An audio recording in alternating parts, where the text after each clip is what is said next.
Hey folks, welcome back to another episode of Advent of Code in F Sharp.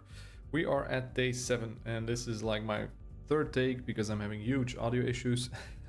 So we will not be live coding, but I wanted to give you a recap of how I tackled the problem and also show you some alternative solutions because my approach was definitely not the fastest one today.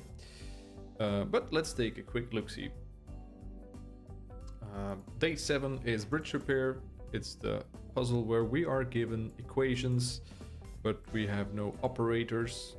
There's holes in between these operands here, and they can be filled by one of multiple operators. Part 1 gives us addition and multiplication. Part 2 gives us another operator, which is concatenation. And we just have to figure out, by filling in any possible combination of operators, can we make each and every of those equations total out to the correct total. That's what we're being asked to do, and the way I did it, I thought I had some notes here, but I already deleted them. The way I did it was by taking a look at every formula and just brute forcing my way through. I generate like all possible combinations of operators, a plus here, plus here, plus here, plus here, plus here, multiplication here, and go on, go on, go on. So I exhaustively enumerate all possible combinations right until I find the combination of operators that succeeds, where this formula or this equation totals out to the correct total. And then we know that, okay, this is a valid equation. We can continue on to the next one. And if we don't find any successful combination of operators, it's an invalid equation and we can skip that one. So that's how I did it myself. Let's take a look at what that looks like in code. Don't think I did too much weird stuff, except maybe this one. In order to generate all possible combinations of operators to fill a certain number of holes in my formula or in my equation, I use this combinations recursive function given a number, which is the number of holes I want to fill with operators. And let's see what this looks like before I start explaining what's happening or what it's doing. So if I ask it for all the combinations of operators of like length 1, it gives me 3 options. Either I plug in a single addition or a multiplication or a concat. And if I say, okay, I want to fill 2 slots with operators, it gives me a lot more. So this is exhaustively enumerating all options. And the important bit is it's a sequence. So again, we've seen this before. It's lazily evaluated. If I would use a list, it would calculate all the operator combinations beforehand, and that would do a lot of unnecessary work. So I'm just using sequences instead. This is a sequence computation expression. You've seen it before. I think it's the first time I'm doing some conditional if-then yield stuff. So if I'm asking for 0, I ask this to fill like 0 holes, I just hard code, okay, then you don't have to use any operators. So I can conditionally yield stuff from this sequence computation expression. But I can also do way more funky stuff like this. I just recursively calculate all the possible combinations of operators for a smaller number of holes.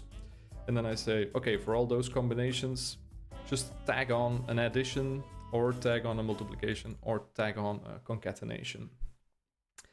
And this yield exclamation mark keyword, it's technically called yield from, I think, if you want to Google it or find it. If you do yield from and sequence computation expressions, you'll get there. But what yield from is doing is the same thing as yield, so it gives one value for the sequence you're generating, but the exclamation mark also flattens. So this is generating a sequence of things. Yeah, so it's an operator list and it's a sequence of that thing, but I don't want it to return the nested list. I just want to take every element out of that nested list and return it. So this is flattening as well. So it's called yield from if you want to look further into what's happening here. But this is how I brute force my combinations of operators. And then I just go over my formulas, my equations, and I filter them based on whether or not I can find a combination of operators so that the equation holds. And then we continue. So what does this could be true look like? As I said, generate all combinations and see whether or not one of those combinations evaluates to true.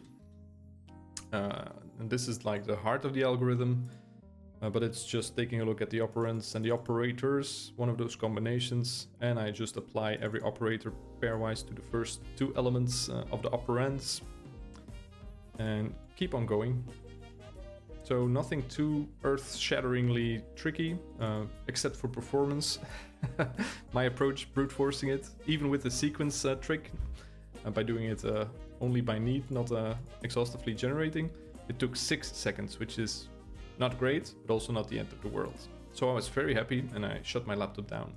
But then I was watching one of the other solutions online by a YouTuber named Hyperneutrino, and she did it way differently. So I wanted to check whether or not I could do the same approach in F#, and it turns out you can. I won't go into detail about the approach, but it's an alternative, and it took only like, not even a second, a couple of milliseconds, which is impressively faster. And it's also simpler once you understand the trick. But I suggest you look up her video to see how they do it totally different and way faster. So we got our stars, we burned some extra CPU cycles, but you win some, you lose some. This was a very fun puzzle, had a lot of fun. The puzzles are ramping up a bit, but so far so doable. So let's see if this trend continues. Thank you for watching. Hope to see you again tomorrow for more Advent of Code in F#. Bye bye.